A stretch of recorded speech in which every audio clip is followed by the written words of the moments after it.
বাঁশির এই সুর, এই সঙ্গীত কার না পছন্দ হয়? সবারই খুব ভালো লাগে। এবার এই সুর আসে কোথা থেকে? কেউ বলবেন কৃষ্ণের হৃদয় থেকে। সত্য কথা, এই সুর হৃদয় থেকে নির্গত হয় এবং প্রকট হয় এই বাঁশি থেকে। এই বাঁশিটাকে দেখুন, এই ছিদ্রগুলি দেখুন, প্রত্যেকটা সুর থেকে নিজস্ব একটা স্বর নির্গত হয়। এবার যে ব্যক্তি এই সমস্ত সুর এবং স্বর বুঝতে পারেন, এতে নিপুণ, তিনি এই বাঁশির দ্বারা যে সুর নির্গত করবেন তা তো মধুর অবশ্যই হবে। এবার জীবনের সাথেও কিছুটা এরকমই ঘটে। জীবনের কিছু নীতি থাকে, অর্থ, কুটুম্ব এবং আধ্যাত্মিক। যদি জীবনের প্রত্যেকটা মুহূর্ত সুখময় হয় এরকম আপনি চান, তাহলে এই তিনটি নীতিতে আপনাকে নিপুণ হতে হবে। কোনো একটি বিশেষ নীতির প্রতি যদি আপনি বেশি ঝুঁকে পড়েন, তাহলে বাকি দুই নীতি থেকে যা সুখ লাভ করা সম্ভব তা পারবেন না।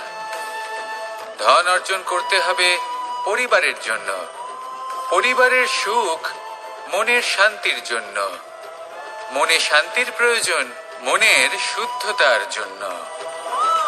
যখন এই মন শুদ্ধ হবে, জীবন শুদ্ধ হবে, পবিত্র হবে, সুন্দর হবে এবং ভালোবেসে বলবে রাধা রাধা। এ হলো গোলাপ ফুল। একে আমরা সকলেই চিনি। সমগ্র সংসার ভালোবাসে এই পুষ্পকে। এই ফুল দেখতেও সুন্দর। সবথেকে বেশি গুরুত্বপূর্ণ কথা হলো এর সুগন্ধ, যা দূর দূরান্ত থেকে ব্যক্তিদেরকে আকৃষ্ট করে। এই সুন্দর পুষ্প একটু মন দিয়ে দেখলেই দেখা যায় এর নিচে কাঁটা রয়েছে। এই সংসার বলে, এ প্রকৃতির কেমন রচনা, এত কোমল পুষ্প, এটা কি তীক্ষ্ণ কাঁটা সহ প্রস্ফুটিত হয়? এটাই হলো জীবনের সত্য। আমাদের অন্তরের সদ্গুণ, সেগুলিও এই ফুলের মতোই সুন্দর। সংসার এর সৌন্দর্য দেখতে পায়, এর সুগন্ধ চতুর্দিকে ছড়িয়ে পড়ে। কিন্তু এই সদ্গুণ জাগ্রত করে তোলার জন্য কঠোর পরিশ্রম করতে হয়, প্রতিনিয়ত চেষ্টা করে যেতে হয়। তাই জন্য যদি আপনি জানেন আপনার পথ উচিত কিন্তু তা কাঁটায় পরিপূর্ণ, তাহলে থামবেন না, চলতে থাকুন। একবার যদি অন্তরের সদ্গুণ জাগ্রত হয়, তাহলে এই সংসার এর সৌন্দর্য দেখবে আর সুগন্ধে আকর্ষিত হয়ে আপনার কাছে আসবে। এই মন, এই জীবন প্রসন্ন হয়ে বলবে রাধা রাধা। ধন, সম্পত্তি, এগুলো আসলে কি? এগুলো শুধু সেই মূল্য যার দ্বারা আমরা কোনো কিছু অর্জন করতে পারি। এবার এই ধনের দ্বারা এই সংসারে অনেক কিছু লাভ করা সম্ভব, কিন্তু সেই সবকিছুই শুধুমাত্র ভৌতিক বস্তুই হবে, ভৌতিক সামগ্রী, ভৌতিক সুবিধা। অর্থাৎ আপনার কাছে যতই ধন থাকুক, তা আপনাকে শান্তির ঘুম এনে দিতে পারবে না, আপনাকে জীবনের বাস্তব সুখের অনুভূতি লাভ করাতে পারবে না, কারণ এগুলো ভৌতিক ধন। এ ভৌতিক বস্তুই অর্জন করাতে সক্ষম। বাস্তবিক ধন কি? যদি এই প্রশ্ন আপনার মনে আসে, তাহলে তার উত্তর আমি আপনাকে দেব একটা উদাহরণের মাধ্যমে। কখনো আপনি শুনে থাকবেন যে একজন পিতা আজীবন অনিষ্ট করেন, অনর্থ করেন, খারাপ কাজ করেন শুধু ধন অর্জনের জন্য। তিনি ভাবেন যে আমি ধন অর্জন করব আর নিজের সন্তানকে একটা উজ্জ্বল ভবিষ্যৎ প্রদান করব, একটা সুখ স্বাচ্ছন্দ্যময় জীবন দান করব। এবার সন্তান যখন জন্ম লাভ করে, তখন সে ভাগ্যের জোরে সেই ধন ভোগ করে। যেরকম সে পায় সেরকমই তার ব্যবহার সে করে। কখনো আপনি এটাও দেখে থাকবেন যে সেই সন্তান সমস্ত ধন নষ্ট করে ফেলে, আর সেই পিতা যিনি সমস্ত ধন সঞ্চয় করেছেন, যিনি সেই ধনের প্রভু, আজ সেই ধনের প্রহরী হয়ে রয়েছেন। এবার এরকম কেন হয়? এরকম তখনই হয় যখন সেই পিতা বুঝতেই পারেন না যে তার জীবনের আসল ধন কি। সেই আসল ধন তার সন্তানকে সে দিতেই পারে না। যদি পিতা তার সন্তানকে কর্মের জ্ঞান দিতে পারেন, উচিত কোনটা অনুচিত কোনটা সেই শিক্ষা দিতে পারেন, সংস্কারের প্রকৃত শিক্ষা দিতে পারেন, তবে সেটা ধনের থেকে অনেক বেশি গুরুত্বপূর্ণ। এটাই হলো জীবনের বাস্তব ধন। আপনি সেই কথা তো অবশ্যই শুনে থাকবেন, কুসন্তান হলে ধন সঞ্চয় করে কি হবে, সুসন্তান হলে ধন সঞ্চয় করে কি হবে? সন্তান যদি কুপুত্র হয় তাহলে সব নষ্ট করে ফেলবে, আর সন্তান যদি সুপুত্র হয় তাহলে ধন থাকুক না থাকুক সে নিজেই কর্মের পথে অগ্রসর হয়ে ধন অর্জন করবে আর নিজের জন্য এক উজ্জ্বল ভবিষ্যৎ গড়ে তুলবে। তাই সন্তানকে সম্পদ দেওয়ার আগে কর্মের জ্ঞান দান করুন, সুশিক্ষা দিন, কারণ এটাই হলো জীবনের প্রকৃত ধন। আসুন আর আমার সাথে ভালোবেসে বলুন, রাধা রাধা। জীবনে এমন কিছু কাজ রয়েছে যা আমাদের কখনোই করা উচিত নয়, যেমন আশা করা।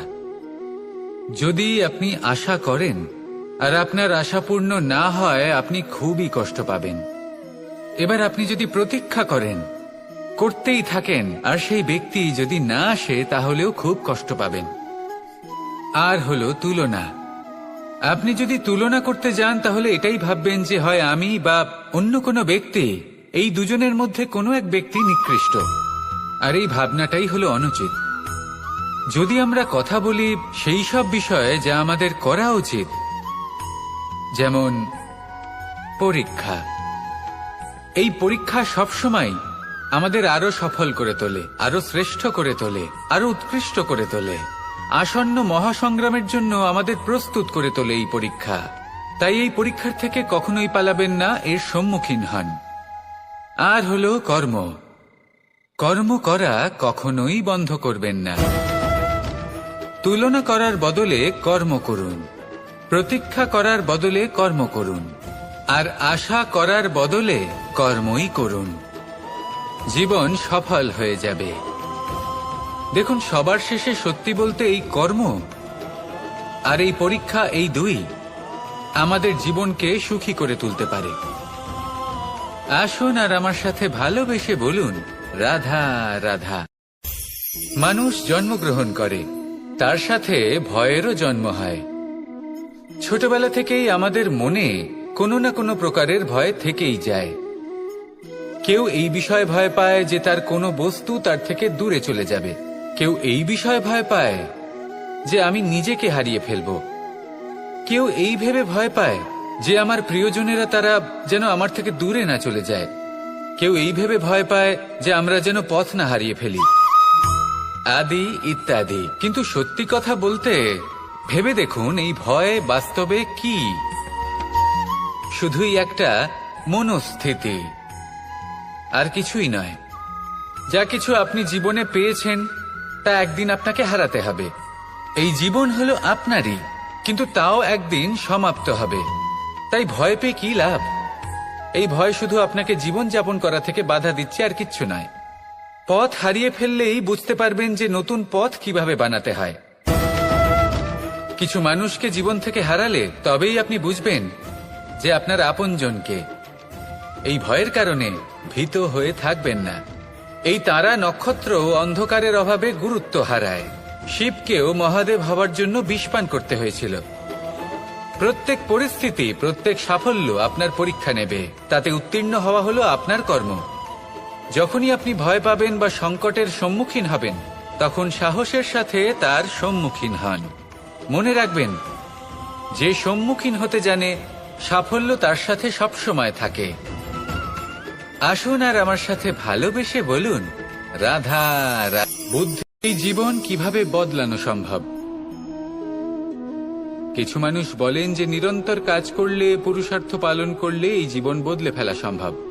আজ আমি আপনাকে বোঝাবো যে এক মুহূর্ত, সময় আর সিদ্ধান্ত কতটা গুরুত্বপূর্ণ হয়। এক মুহূর্তই যথেষ্ট।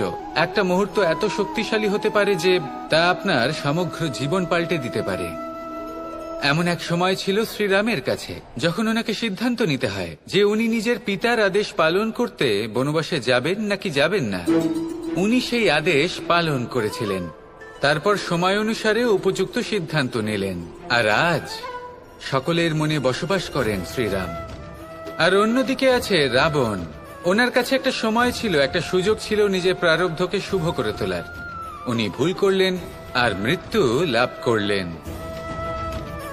নির্বাচন সবসময় আপনার হাতে, শুধু আপনাকে সময়কে বুঝতে হবে, সেই মুহূর্তকে বুঝতে হবে আর উচিত সিদ্ধান্ত নিতে হবে, ব্যাস। বুঝতে শিখুন এই সময়ের দাবি কি, বুঝতে শিখুন এই সময়ের ইচ্ছে কি, আর উচিত সিদ্ধান্ত নিন। আর আমার সাথে ভালোবেসে বলুন, রাধা রাধা। আর বিবেকের পার্থক্য কোথায় তা নিয়ে এই সংসার অনেক কিছুই ভাবে। কিছু মানুষ ভাবেন যে এই দুই হলো একই, কিন্তু যদি সত্যি কথা বলি তাহলে এই দুইয়ের মধ্যে একটা অমূল্য পার্থক্য আছে। আর তা হলো এটা যে বুদ্ধির সম্পর্ক হলো মস্তিষ্কের সাথে, আর বিবেকের সম্পর্ক হলো হৃদয়ের সাথে। যে কোনো বুদ্ধিমান মানুষ কি করেন? নিজের মতন করে এই সংসারকে বদলে ফেলতে চেষ্টা করেন।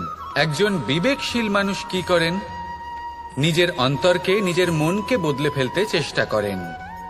কারণ মানুষের সংসার এই মনের মধ্যেই বসবাস করে। তাই নিজের বুদ্ধির ব্যবহার অবশ্যই করুন, কিন্তু তাতে বিবেকের লাগামটা অবশ্যই শক্ত হাতে ধরবেন। আসুন আমার সাথে ভালোবেসে বলুন, রাধা রাধা। বনস্পতি ফলনের জন্য আমাদের কিসের প্রয়োজন পড়ে? একটু ধরিত্রীর, একটু পরিশ্রমের, আর একটা বীজের। এবার যদি মানুষের কথা বলি তাহলে এখানে ধরিত্রী হলো মানুষের এই জীবন, যেখানে মানুষ নিজের ইচ্ছের ফল ফুল ফলন করতে চায়। পরিশ্রম হলো আমাদের কর্ম, আর বীজ হলো আমাদের নির্বাচন। আমাদের বেছে নিতে হবে যে আমরা কি বপন করব, আম নাকি ফণি মনসা। এর মধ্যে আমরা কি পেতে চাই? রসালো ফলের ফলন চাই নাকি কাঁটার ফলন চাই, তা আমাদের উপর নির্ভরশীল। কিন্তু একটা কথা ঠিক, লক্ষ্য যেমনই হোক না কেন, জীবন যেমনই হোক না কেন, যদি আপনি লক্ষ্যের দিকে এগোতে থাকেন তাহলে কর্মের সাথে খামখেয়ালি আচরণ করতে পারবেন না।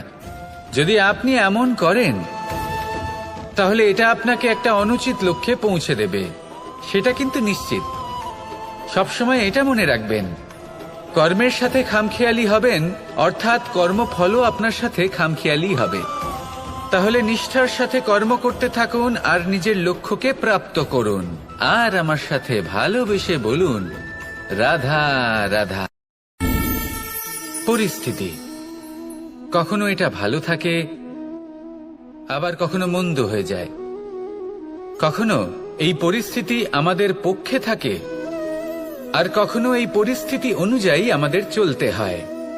কোনো বিকল্প থাকে না। কিন্তু যখনই এই পরিস্থিতি খারাপ হয়ে যায় তখন কি করা উচিত সেই প্রশ্ন মনে জেগে ওঠে। পরিস্থিতি যখন প্রতিকূল হয় তখন আমরা কিছু হারালে তা হারিয়ে ফেলি, ঠিক আছে, কিন্তু যা বাকি আছে সেটা আমরা আগলে রাখতে পারি। পরিস্থিতিকে সামলে রাখার চেষ্টা আমরা অবশ্যই করতে পারি, শুধু সেটুকুই আমাদের হাতে রয়েছে। কিন্তু এর থেকেও বড় সমস্যা আছে, অহংকার। কখন প্রবেশ করে আমরা জানতেও পারি না। এই অহংকার আপনাকে বুঝতেও দেবে না যে আপনি সত্যি কিছু হারিয়েছেন। আপনার কিছুই যাবে আসবে না। দেখতে গেলে আকাশের সূর্য নিজের প্রকাশ হারিয়ে ফেলে যখন অন্ধকার ঘনিয়ে আসে। তাহলে আমরা কে হই? ওনার সামনে তো কিছুই নই। এই অহংকার আমাদের দমন করতেই হবে।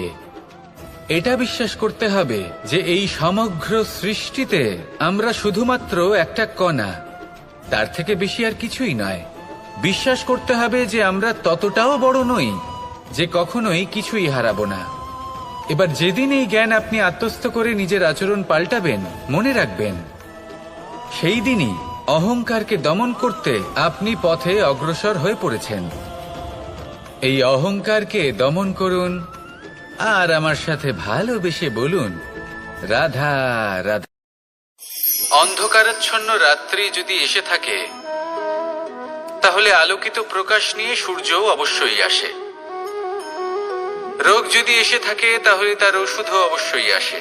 সমস্যা যদি আসে তাহলে সেই সমস্যার সমাধানও নিজে থেকেই আমাদের কাছে চলেই আসে।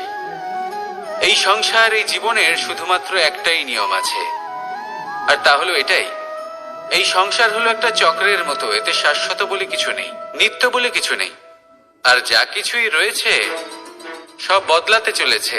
যদি আপনার জীবনে দুঃখ থাকে, সমস্যা থাকে, যদি আপনি বিপদ দ্বারা আচ্ছন্ন, তাহলে মনে রাখবেন সবকিছু বদলে যেতে চলেছে। দুঃখের সময় কাঁদবেন না, মনকে আরো দুঃখী করে তুলবেন না, কারণ এখানে যা কিছুই এসেছে তা যাওয়ার জন্যই এসেছে। তাহলে এত চিন্তা কিসের? আনন্দ সহকারে জীবন যাপন করুন আর আমার সাথে ভালোবেসে বলুন, রাধা রাধা। যদি কোনো সিংহ বানরের মতো গাছে চড়তে চেষ্টা করে তাহলে কি হবে? একটা মাছ যদি মাটিতে হাঁটতে চেষ্টা করে তাহলে কি হবে? তারা বিফলই হবে। কিন্তু এরকম কেন হয়? তার কারণ হলো প্রকৃতির রচনা কিছুটা এরকম। এখানে প্রত্যেকটি ব্যক্তিকে, প্রত্যেকটি প্রাণীকে আলাদা আলাদা গুণের অধিকারী করা হয়েছে এবং সকলকে একটা সীমাও প্রদান করা হয়েছে। এবার এই যে বৃক্ষ, পশু, পাখি, এদের মধ্যে সেই ক্ষমতাই নেই যে এরা নিজেদের যাচাই করতে পারবে, নিজেদের সীমাগুলো বুঝতে পারবে, নিজেদের সদ্গুণগুলো চিনতে পারবে। এরা সেটা করতে পারবে না। কিন্তু মানুষ তো আলাদা। মানুষের কাছে সেই বিশেষ শক্তি আছে যে তারা পূর্ণরূপে নিজেদের যাচাই করতে পারবে, নিজেকে পূর্ণরূপে বুঝতে পারবে, নিজের দোষ, নিজের অপগুণ, নিজের সদ্গুণ, নিজেদের সীমাগুলো তারা বুঝতে পারবে। আর এটা অত্যন্ত গুরুত্বপূর্ণ। কথায় আছে যে যদি সাফল্য লাভ করতে হয় তাহলে নিজেকে যাচাই করে নিতে হবে। তাই নিজেকে যাচাই করুন, নিজের সাথে পরিচিত হয়ে যান এবং জীবনে কর্ম করতে থাকুন। সাফল্যের শিখরে অবশ্যই পৌঁছে যাবেন। আর ওখানে যদি যান তাহলে এই মন প্রসন্ন হয়ে অবশ্যই বলবে, রাধা রাধা। পৌঁছানো অত্যন্ত কঠিন হয়। কেউ ভাবেন যে কেন এত কঠিন হয়, কেন এত কষ্ট করতে হয় লক্ষ্যে পৌঁছানোর জন্য। এই লক্ষ্য সরলভাবে কেন আমার কাছে চলে আসে না? চলুন আপনাকে একটা কথা বলি। যদি আপনার লক্ষ্য কঠিন না হয় তাহলে তাকে পাওয়া আপনার পক্ষে অসম্ভব হয়ে উঠবে। লক্ষ্যে পৌঁছানোর এই রাস্তায় আপনি যে কড়া রোদের সম্মুখীন হন, যার থেকে আপনি দূরে পালাতে চান, সেই রোদ আপনাকে প্রেরণা যোগায় যে আপনি এগোতে থাকুন। ভাবুন একজন যাত্রী যে কিনা নিজের লক্ষ্যের দিকে যাচ্ছেন, সেই পথে উনি যদি একটু ছায়া পেয়ে যান আর উনি ওখানে বিশ্রাম নেন, তাহলে তার সাথে তার ভাগ্য গভীর নিদ্রায় সেখানে বিলীন হয়ে যায়। তাই পরিশ্রমের করা রোদের থেকে কখনো দূরে পালাবেন না। জীবনে শুধু সামনে এগোতে থাকুন দৃঢ়তার সাথে। আর লক্ষ্য সরল হোক, কঠিন হোক বা অত্যাধিক কঠিন হোক, একটা কথা মনে রাখবেন, যে জীবনের লক্ষ্যে পৌঁছতে পেরেছে সে লক্ষ্য প্রাপ্তির জন্য আফসোস কখনোই করে না। রাধা রাধা। এই সংসারে সাফল্য লাভ করার জন্য জ্ঞানের প্রয়োজন হয়, পরিশ্রমের প্রয়োজন হয়, দৃঢ় নিষ্ঠার প্রয়োজন হয়, নিরন্তর চেষ্টা করা প্রয়োজনীয়। কিন্তু আরো কিছু আছে যা অত্যন্ত প্রয়োজনীয় এবং গুরুত্বপূর্ণ। তা হলো ভালো বন্ধু। তাদের থাকা অত্যন্ত প্রয়োজনীয়। যদি ভালো বন্ধু থাকে তাহলে সময় এলে তারা ঢাল হয়ে আপনাকে সুরক্ষা করবেন। সময় এলে অস্ত্রের মতো শত্রুকে সংহারও করবেন। যদি তিনি জ্ঞানী হন, তাদের মধ্যে সদ্গুণ থাকে, তাহলে এই সব গুণ আপনার মধ্যেও প্রবেশ করবে। তাহলে সাফল্যের জন্য ভালো বন্ধু পাওয়া অত্যন্ত প্রয়োজনীয়। কিন্তু শুধু বন্ধু কেন, ভালো শত্রুও থাকা প্রয়োজনীয়। এবার আপনি ভাববেন, এ আমি কি বললাম? যদি আপনার জীবনেও ভালো অর্থাৎ শক্তিশালী শত্রু থাকে তাহলে আপনিও শক্তিশালী হতে থাকবেন। এই শত্রু আপনাকে প্রেরিত করবে আরো বেশি শক্তিশালী হয়ে ওঠার। কখনো কোনো হরিণকে দেখুন, তীব্র গতিতে দৌড়তে থাকে। কেন তীব্র গতিতে দৌড়য়? এই কারণে নয় যে কোথাও তার জন্য মধুর ঘাস অপেক্ষা করে রয়েছে, না। সে এই কারণে তীব্র গতিতে দৌড়য় কারণ সেটা না করলে তার পেছনে একটি সিংহ আছে যে ওকে নিজের ভোজন করে ফেলবে। তাই জীবনে বিপদ, সংকট, এই সবকিছুও হলো অত্যন্ত গুরুত্বপূর্ণ। তার সম্মুখীন হতে শিখুন আর আমার সাথে ভালোবেসে বলুন, রাধা রাধা। ধৈর্য। এই ধৈর্য কি কোনো গুণ? কোনো অনুভূতি, কোনো দৃষ্টিভঙ্গি? আমার জন্য ধৈর্য এক বাহন। আপনি হয়তো ভাবছেন এই কেমন বাহন? বাহন তো ঘোড়া হতে পারে, হাতি হতে পারে, উটও হতে পারে, কিন্তু ধৈর্যকে বাহন বানানো মানে? চলুন আপনাকে একটা কথা বোঝাই। পৃথিবীতে এমন কোনো বাহন নেই যে তার আরোহীকে আছড়ে ফেলেনি। সেটা উট হোক বা হাতি হোক বা ঘোড়া হোক, চলতে চলতে কখনো নড়বড় করেই বসে। তারপর সেই আরোহী পড়ে কারোর পায়, তারপর পড়ে তার নিজের নজরে। কিন্তু ধৈর্যরূপী বাহন কখনো কাউকে ফেলে না, কখনো না। না সেই আরোহী কারোর পায়ে পড়ে, আর না তো নিজের নজরে। কারণ ধৈর্য আপনাকে বিবেক প্রদান করে, বিবেক আপনাকে পরিকল্পনায় সাহায্য করে, আর পরিকল্পনা প্রদান করে আপনাকে শক্তি, আপনার লক্ষ্যের দিকে অগ্রসর হওয়া। বুঝলেন? ধৈর্যকে সঙ্গে রাখুন, নিজেকে আরো ধৈর্যশীল করে তুলুন। এই ধৈর্যের সাহায্যে আরোহণ করে দেখুন কিভাবে এই বাহন আপনাকে আপনার গন্তব্যে পৌঁছে দেবে। রাধা রাধা। সংসারে এমন একটা ভ্রান্ত ধারণা রয়েছে যে সবকিছু ভাগ্যের দ্বারা পাওয়া যায়, কিন্তু ভাগ্য, প্রারব্ধ এ তো সকলের জন্যই সমান হয়। এটা তো ব্যক্তির উপরে নির্ভরশীল হয়, তার আকাঙ্ক্ষার উপরে নির্ভরশীল হয়, বাসনার উপরে নির্ভরশীল হয়, স্বভাবের উপরে নির্ভরশীল হয় যে উনি সেটা নিয়ে কি করেন। দেখুন, এই প্রসাদ কিন্তু সকলকেই দেওয়া হয়, কিন্তু তা গ্রহণ করবেন কিভাবে সেটা ব্যক্তির উপরে নির্ভর করে। আপনাকে এক উদাহরণ দিই। যেমন ধরুন, দুজন মানুষকে আমি একটা করে মাটির ডেলা দিলাম, সেটা নিয়ে তারা কি করবেন? একজন মানুষ তার ছোট ছোট ডেলা বানাবেন আর পথযাত্রীদের ওপরে ছুঁড়ে মারবেন, হাসি ঠাট্টা করবেন, তাদের বস্ত্র নোংরা করে দেবেন, সেটাতেই উনি আনন্দ পাবেন। অন্যদিকে দ্বিতীয় ব্যক্তি সেই মাটির ডেলা দিয়েই নিজের জন্য একটা কুঁড়ে ঘর বানাবেন। সেই কুঁড়ে ঘর যা রোদেতে, বৃষ্টিতে, ঝড়ে তাকে সুরক্ষিত রাখবে। অনুভূতি, এই অনুভূতি বদলাতে শিখুন। এই অনুভূতি অত্যন্ত গুরুত্বপূর্ণ। ভালোবাসাতেও এই অনুভূতি হলো অত্যন্ত গুরুত্বপূর্ণ। ভালোবাসা সে বন্ধুর সাথে হোক, মা বাবার সাথে হোক, ভাই বোনের সাথে হোক, স্ত্রীর সাথে হোক, যে কারোর সাথে হোক। মনে রাখবেন, এই হলো সেই অনুভূতি যা আপনার ভাগ্য নির্ধারণ করে থাকে। তাহলে আসুন আমার সাথে প্রেমের অনুভূতি নিয়ে বলুন, রাধা রাধা।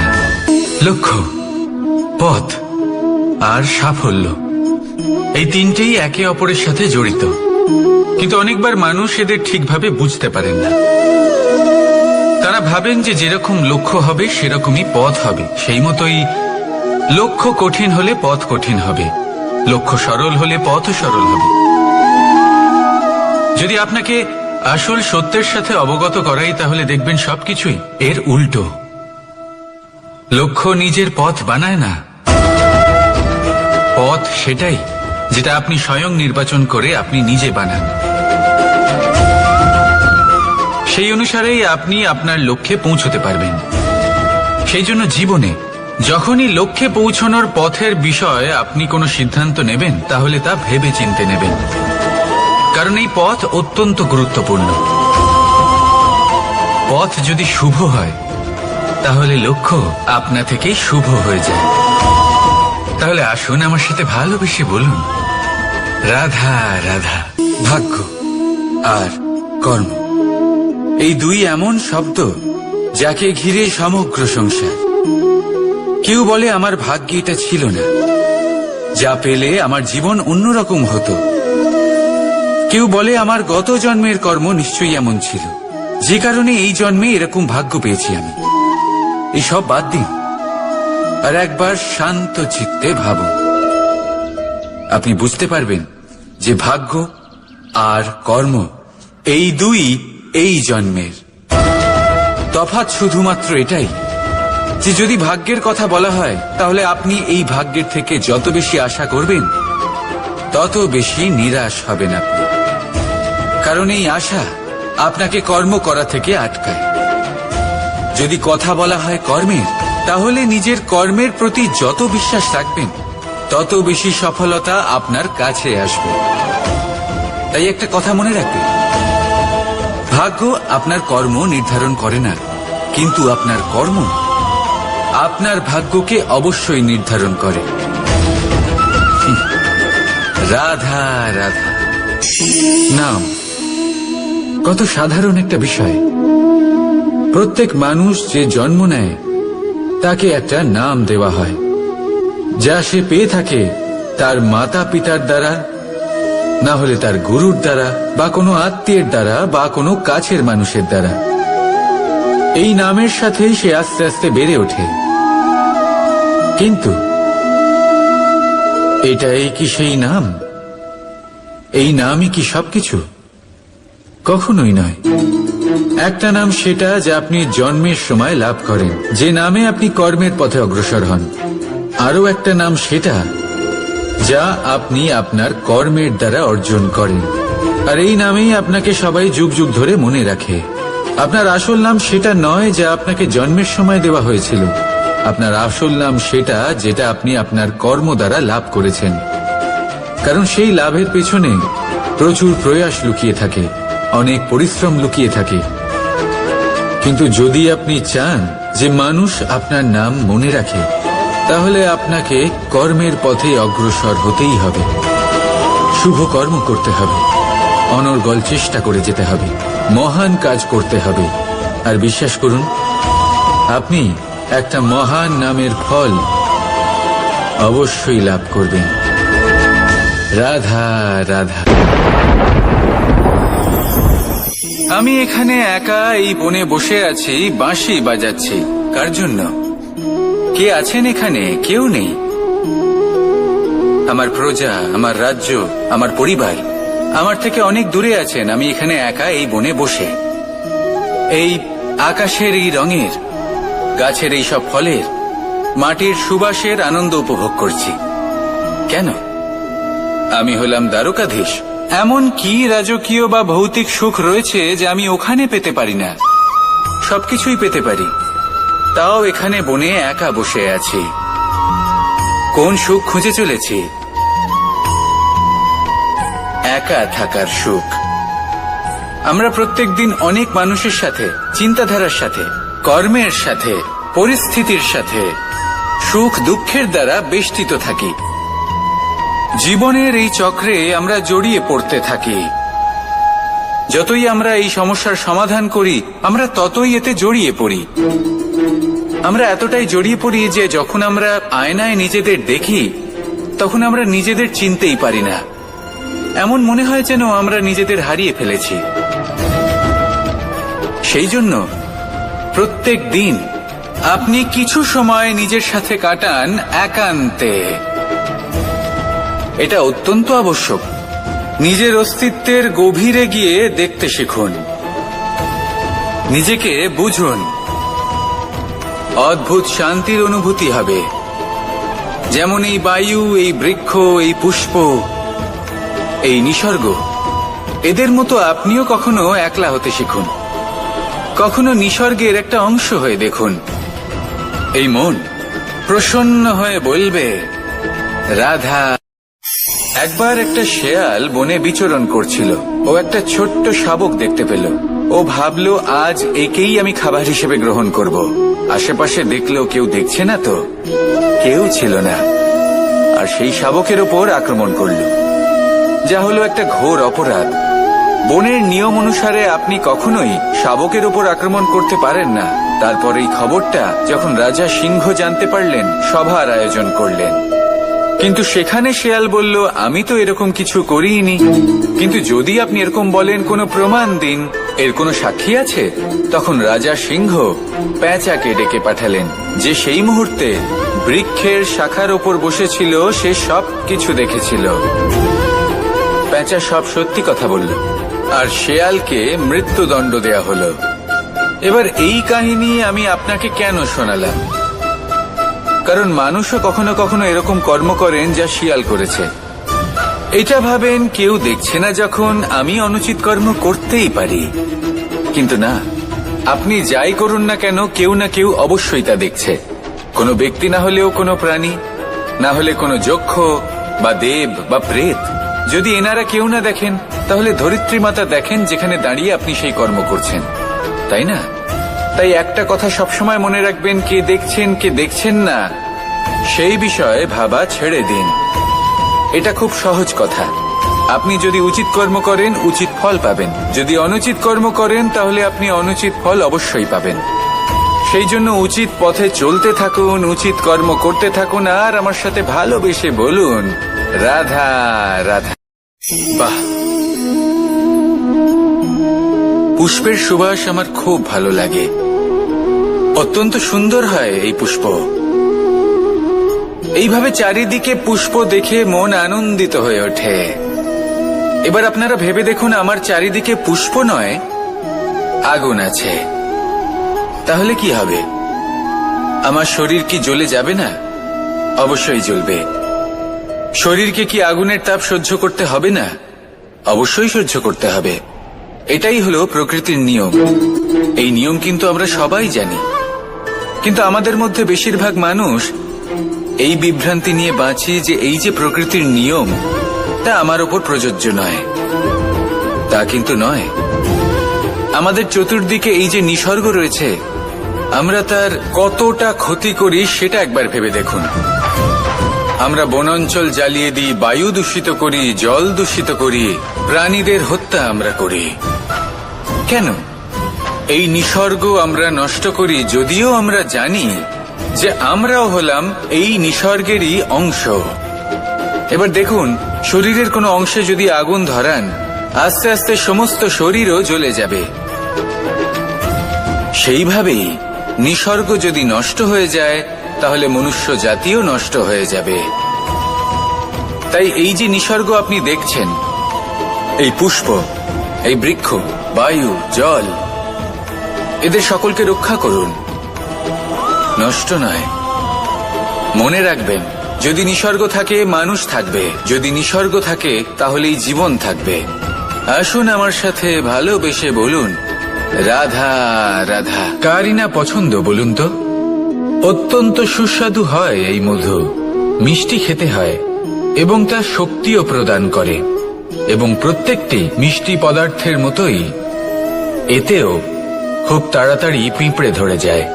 অন্যদিকে যদি নুনকে দেখি, তাহলে বছরের পর বছর রাখলেও এতে পিঁপড়ে ধরে না। এবার যদি কথা বলি বন্ধুত্বের, তাহলে বন্ধুত্ব নুনের মতো হওয়া উচিত, মধুর মতো নয়। যারা সামনে এলে শুধুমাত্র মধুর মধুর কথা বলবে, পরে এতে পিঁপড়ে ধরে যাবে। এটা নুনের মতো হওয়া উচিত। প্রকৃত বন্ধু হলো সে যে সময় এলে পরে আপনার সামনে আপনার প্রকৃত সত্য তুলে ধরবে, তা সে যতই কঠিন হোক না কেন। আপনার দোষ, আপনার অপগুণ, আপনার খামতি আপনাকে বলতে পারবে, যাতে আপনি সেগুলো শুনে মেনে নিয়ে তারপর নিজেকে শুধরোতে পারেন। এটাই হলো প্রকৃত বন্ধুত্ব। কখনো নিজের জীবনের আশেপাশে মন দিয়ে দেখবেন, অনেক সময় এমন মানুষ থাকেন, অনেক বন্ধু থাকেন, যাদের দেখে আমাদের মনে হয় যে এনারা খুব কঠোর, এনাদের কথা খুব কটু। কিন্তু বেশিরভাগ এমন মানুষের মনটা যদি বুঝতে পারেন, তাহলে দেখবেন তাতে কোনো মালিন্য নেই। এনাদের মন অত্যন্ত পবিত্র হয়। যদি আপনার জীবনেও এমন কোনো ব্যক্তি থেকে থাকে, এমন বন্ধু থাকে, তাহলে তাদের আগলে রাখুন আর আমার সাথে ভালোবেসে বলুন রাধা রাধা। যতক্ষণ আমরা এই সংসারে জীবিত, ততক্ষণ আমাদের সাথে সবকিছু থাকে। আমাদের ধন, সুখ স্বাচ্ছন্দ্য, আমাদের মিত্রগণ, আমাদের পরিবার, এই সমাজ, এই সবকিছু আমাদের সাথে থাকে। যেদিন আমরা এই সংসারকে ত্যাগ করব, এদের মধ্যে কেউ আমাদের সাথে যাবে না। না ধন, না স্বাচ্ছন্দ্য, না সম্পত্তি। এই সকল মানুষ, এই সমাজ, এরা শুধুমাত্রই শ্মশান পর্যন্ত আমাদের সাথে থাকতে পারবেন। তারপরে যদি আমাদের সাথে কিছু যেতে পারে, তাহলে তা শুধুই আমাদের ধর্ম। আর এই সংসারে আমরা নিজেদের যে সুনাম রেখে যাই, সেটা সম্ভব শুধুমাত্র কর্মের দ্বারা। সেই জন্য সংসারে যতদিন পর্যন্ত জীবিত আছেন, যদি কিছু অর্জন করতে চান, তাহলে ধর্ম অর্জন করুন, ধর্মের বিষয়ে স্পষ্টতা অর্জন করুন এবং কর্ম অর্জন করুন। এটাই হবে আপনার অতীত এবং এটাই হবে আপনার ভবিষ্যৎ। এবং এটাই সকলকে প্রেরণা প্রদান করবে। আসুন আমার সাথে ভালোবেসে বলুন, রাধা রাধা। যখনই কোনো যাত্রায় যাব বলে মনে করি, তখনই আমরা প্রস্তুত থাকি আসন্ন বিপদের জন্য বা সংকটের জন্য। যেমন যদি আমাদের মনে হয় যে আজকের পরিবেশ খুব ঠান্ডা হবে, তাহলে আমরা গরম বস্ত্র ধারণ করি বা সেটাকে সাথে নিয়ে যাই।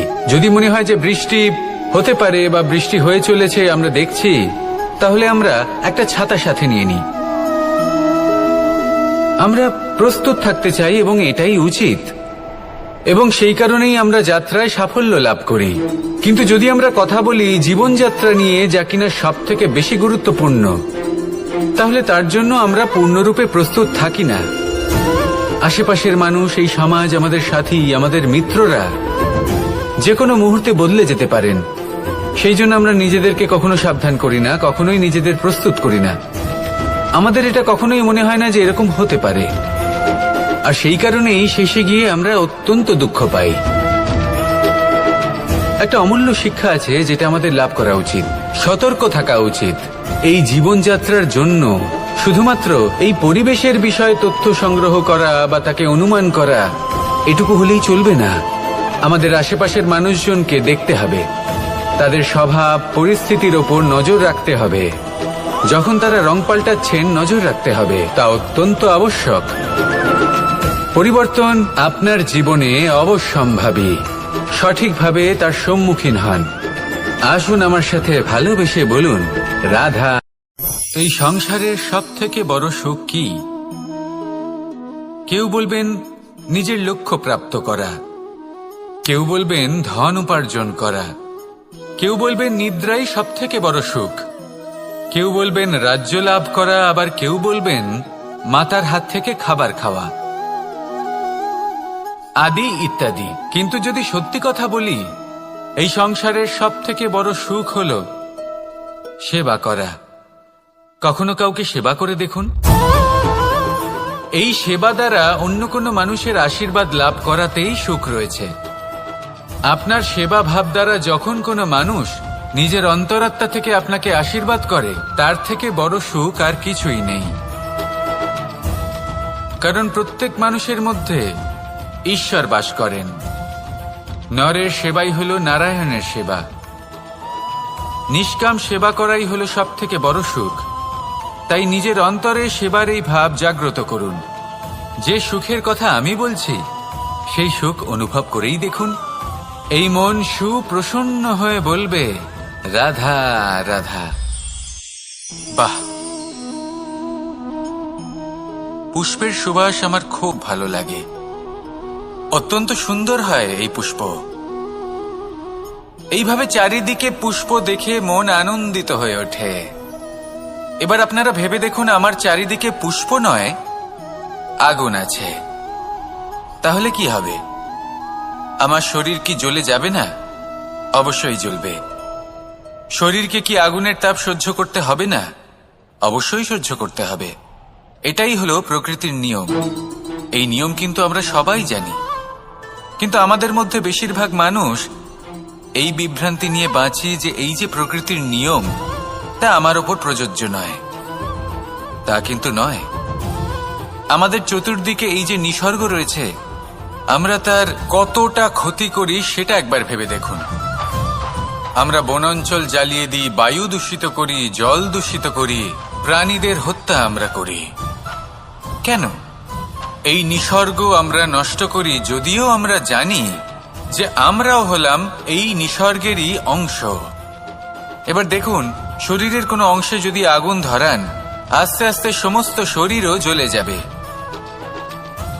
সেইভাবেই নিসর্গ যদি নষ্ট হয়ে যায়, তাহলে মনুষ্য জাতিও নষ্ট হয়ে যাবে। তাই এই যে নিসর্গ আপনি দেখছেন, এই পুষ্প, এই বৃক্ষ, বায়ু, জল, এদের সকলকে রক্ষা করুন, নষ্ট নয়। মনে রাখবেন, যদি নিসর্গ থাকে মানুষ থাকবে, যদি নিসর্গ থাকে তাহলেই জীবন থাকবে।